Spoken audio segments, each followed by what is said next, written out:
I'm Cynthia James, and this network is about changing lives one woman at a time.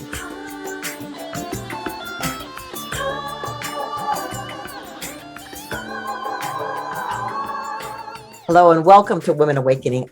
I am your host, Cynthia James.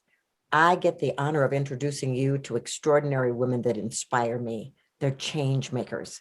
They are people that have stepped into their power and bring their gifts to this planet.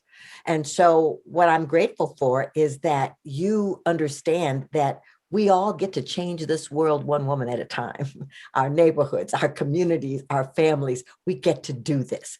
So today I have a woman that just blows my mind. I am so excited to know her. Her name is Melinda B Wolf. She has served as Chief People Officer and led talent initiatives with a passionate focus on diversity, equity, and inclusion at companies including GLG, Pearson, Bloomberg, American Express, and Goldman Sachs. And across industry, she's joined leadership teams to optimize organizational design, culture, and human resources priorities while driving outcomes for employee engagement, productivity, and profitability. Melinda began her career in public finance at Merrill Lynch, where she managed billions with a B of dollars of project finance and public power transactions for public and private sector clients. Melinda, I am so glad that you're here. Well, I'm thrilled to be here and so excited to be in this conversation with you, Cynthia. Yeah, well, ladies, just so you know, we met by chance. I was invited into a cohort and Melinda was part of the group, and we all fell in love and we've been connecting ever since. And so, but I didn't know what she did and I didn't know what her focus was. So I want to talk about what you do, but I want to talk about where you came from, because I really feel that some people need to know that everybody starts out at a certain place and then they blossom into who they are to become. So tell us about your childhood and your education.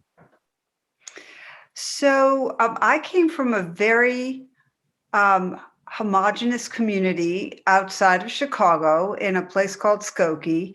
It was made famous because the Nazis tried to march there because there were so many survivors of concentration camps in that community. And it was a pretty sheltered life. It was a pretty aspirational life for a lot of people who were trying to build their families and grow. My parents came from nothing and they made their lives. My father was a self-made man.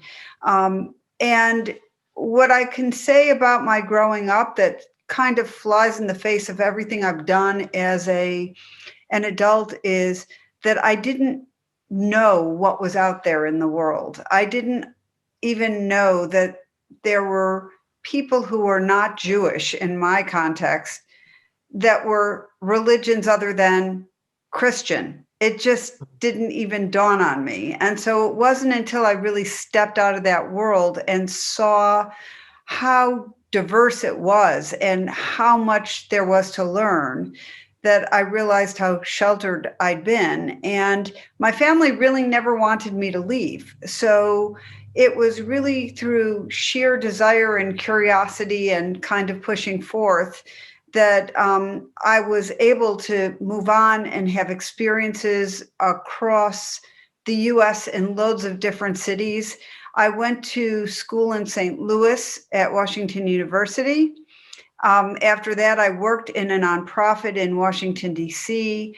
I moved to Boston. I went to the Harvard Kennedy School for my graduate work. I then lived in New York for a long period of time, followed by LA for a short period of time, and then back to New York. And then since then, I've had a really global set of experiences, having the privilege to work in Europe, in South Africa, in, all parts of the globe. So I've had a really fascinating career. Yeah, well, and I guess I'm wondering, were you always interested in people? Because you are a human resources expert. And so were you always interested in people? And once you stepped out of that bubble and started seeing that there were other people and other things, I mean, did something get ignited within you? Well, actually, it's a great question, Cynthia, because when I got out of school, I was interested in people processes, in helping people, in public policy, and doing things in the world that would make a better world. And out of graduate school, that was not an easy thing to do. It was the era of President Reagan. A lot of the public sector jobs were not available. And for me, I wondered where I'd land. And I ended up landing and doing work, as you mentioned earlier, in public finance, which was not where I thought I'd be. But the real corner turned for me when I realized there was this job at Merrill Lynch called Global Diversity and Strategy, which wasn't diversity of portfolio, it was diversity of people.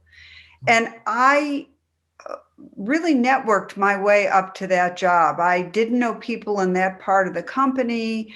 I didn't have connections, and I joined a women's network there. I met people and continued to do things, improve myself, and eventually took over a job in diversity, which was kind of like I went down this path through all my professional life for the first 15 years and all of a sudden took a huge left turn and did something completely different. And that's where my passion was really ignited, by this work of working closely with people, by understanding difference, by building collaboration, by bringing people together. And that's what really fired me up and got me excited and made the rest of my career what it has been. Yeah. Well, I'm so glad you took the turn. Thank you. So I want to know, because now you work for you. Yeah. People hire you to bring in your expertise. So tell me a little bit about the transition from working for companies to working for Melinda, and do you call yourself a consultant? I am. I'm a consultant and I'm a coach. And I use the word coach carefully because um, what I find is that I end up coaching people a lot. It wasn't the word I was going to use to describe myself, but that's what I end up doing in many cases. I do want to say, Cynthia, because it's really important, that although I've done all of these wonderful parts of my career, that I kind of have another life, which is my social impact life, and that I am really involved in a number of nonprofits. I sit on 5 nonprofit boards and I do a lot of work. So one of the rationales behind my leaving the corporate place that I operated was that I was loving my nonprofit work and knowing I could make an impact, and that I wanted more time to do that work because it's really hard to run human resources for a big global company and do almost anything else, especially besides, supporting your family, your parents, or your community. And so I left, and it's been a fascinating journey since, because I left right before this racial reckoning. I left before people were really talking about diversity in the way they're talking about it now. I have a huge set of experiences helping companies shape their diversity strategies and their processes and policies. But the moment now calls for something greater, something bigger. And what I see is a lot of people back to the process of building window dressings as opposed to driving meaningful systemic change. And so I work as an independent agent now, and I go in working with teams, working with CEOs, working with executive teams to try and really unearth what makes change, what really helps people who have otherwise been marginalized, and how to really convert this moment into opportunity for companies to not only diversify their workplace, but create an equitable environment and an inclusive environment where everyone feels like there's a place for them. And so I can do deeper work across more and different companies being an individual agent. And I've really enjoyed this time. Well, I love that. And I love that you found a way to merge your gifts and your passion. And I got a couple of questions. And was when you were about to take this leap, was there any trepidation or concern about if you could make it work? Or was it just this is my calling and I'm going? So that's a great question for me because I did have lots of trepidation. And in fact, for my whole career, I had never taken a break between any job, not one.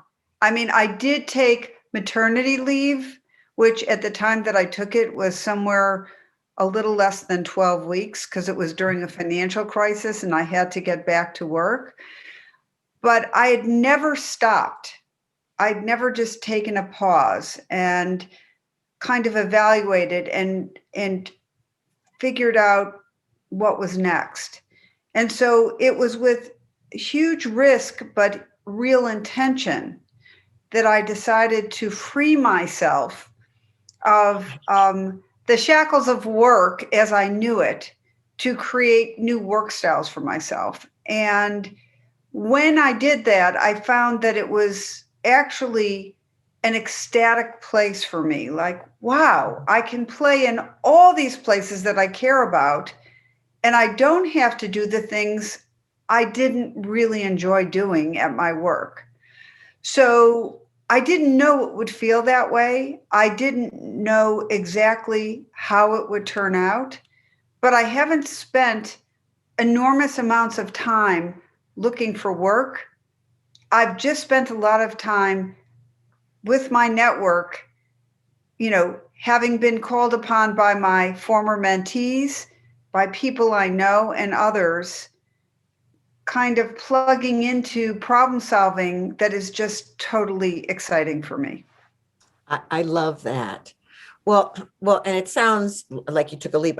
When I left my job to do what I do today, it was a leap of faith. And but there was something in me that said this is the right thing to do, even though I didn't know where I was going and how it was gonna work. But I love that you wanted that sense of freedom and wanted that sense of expansion. And so I want to talk a little bit about your social activism, and what does that mean to you? And I love when you said that you're seeing that people want to do window dressings, like, oh, we deal with diversity and inclusion as opposed to what's systemic. I loved that. So, but I guess I want to know, what is it in you in this moment that's calling you the most?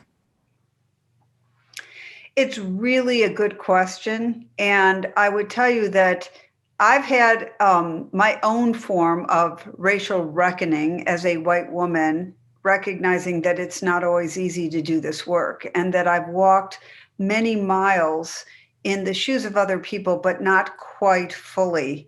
And that I really learned a lot more about all sorts of hardships and challenges people have endured that I never fully understood in the work that I had done for a long time. And I really want to actually credit this COVID period and the learnings we've had from George Floyd and all of the kind of change that has driven people to understand what systemic racism is about and what we can do to really change this country to be a fairer, better place for all. So my focus for a long time was on women, and it still is. I mean, for years I was on the board of Planned Parenthood of Greater New York. I do great work through a nonprofit organization called Zana Africa that supplies sanitary napkins to girls in Kenya to make sure that they have greater agency over their bodies. It's not only the sanitary napkins, it's the education, etc. But my focus over the past year has really been about social justice. It's about equality. It's about making sure that people have the same opportunities and the same chance to experience life in an equitable way. And I do that in all sorts of areas. One of them is through an amazing organization called Echoing Green, which funds social entrepreneurs and which has been acknowledged for having funded more social entrepreneurs of color than almost any other organization around, and really being at the leading edge of this. I also do a lot of work through an organization called Auburn Seminary, and Auburn builds bridges across religious difference to leverage social justice. So while my work and passion around women and girls is very, very strong and inherent to everything I do, it's been this period that's made me even more excited to look at social justice more broadly and to think about people in an even more inclusive sense. Yeah. Well, I love that. I mean, I've traveled a lot, and what I've learned is that when you begin to understand people and cultures and ways of being, it opens your mindset. And so I love that you're doing this. And I want to talk about, because you have a diverse family. Yes, I do. So, and I've always talked about it, but I've never felt it acutely as I have in the past several months, I'd say. My husband is Japanese American, and obviously I have a mixed race daughter. And that always was a path into diversity for me in a lot of ways. But with all the anti-Asian hatred activity going on right now, where I sit in this is a very different place. I live in New York City. I am now not there. I'm in another community where I spend time in upstate Connecticut. And I have to say, on occasion, my husband goes out of the house to go do something, and I worry about him. I've never done that before, but I'm really worried. I've never seen another Asian face around here. That's just not what this community is about. And so, these are the moments where you realize how vulnerable we all are, no matter what you think and what you feel and the security you seem to have. It's illusory. And I am really proud to bring this diversity into my life. I've learned so much about the Japanese culture, the Asian culture. I've loved that. And it's made me kind of a culture vulture generally. I love learning about different cultures, traveling and bringing them into my life. I would say that marrying a person who was not only not in my religion, but not even of my, ethnic background of some way or shape was a surprise given how I grew up. But it's been one of the most enriching experiences ever, as hard as it can be these days. Well, I want to say ditto, because I'm married to a Jewish man, and different cultures, different ways of being, and one of the great gifts of my life. So I totally get what you're saying. I love that there are women like you who are committed and open and available and wanting to make a difference. I ask people the same question at the end, but how do people find you if they want you to come in and bless their company and bless their organization into really getting clear? How do they find you? Well, most people find me through LinkedIn, or I'm more than happy to give you my email, which is Melinda@melindabwolf with an E.com. And I've really grown my business through my large network. I consider myself a connector. I love connecting. One of the great gifts of COVID was actually connecting with you, Cynthia. I think you are one amazing woman, and I'm fascinated all the time by your insights, by how you inspire people in your community, how you build community, how you give women confidence, and it's just been a gift. And that is word of mouth. Somebody brought you into my life, and how lucky I am for it. So thank you. And if anybody in either small companies or large would like to have a conversation about how to create greater inclusion and a sense of belonging in their companies, I would love to talk to them. I get joy out of these conversations, and I get joy out of helping in the world. Wow. And I'm so grateful you're in my life, and I'm so grateful you're in the world. So this is the last question I ask everyone. This show is called Women Awakening. What do you think is the one thing that makes awakening for women important? Whoa. The one thing? The one thing. What do you want them to know?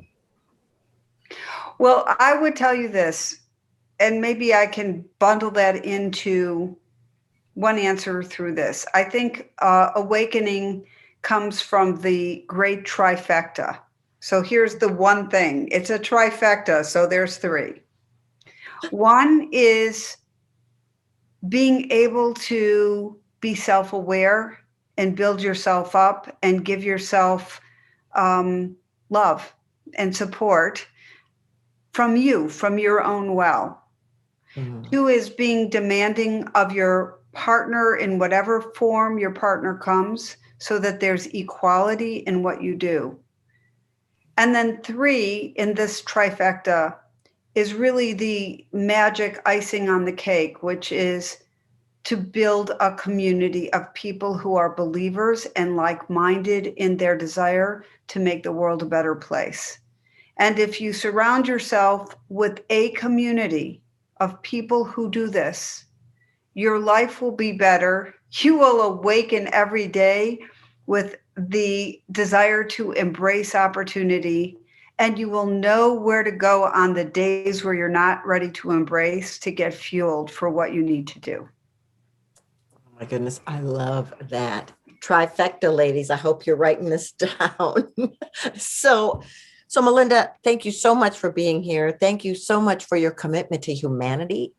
And thank you so much for your authenticity and willingness to be seen. I'm grateful that I get to walk with you, and I'm excited to see what's next for you. Well, thank you, Cynthia, and keep on doing this, because you make the world a better place for it. Thank you. So, ladies, we do a podcast every week. You meet sensational women doing sensational things. And it's not that they're extraordinary. They're ordinary women who've stepped into their extraordinary energy. And what I want you to know is that you are extraordinary. You are powerful. You are dynamic. You are a magnificent manifestation of the universe. And you're here to do something no one else can do.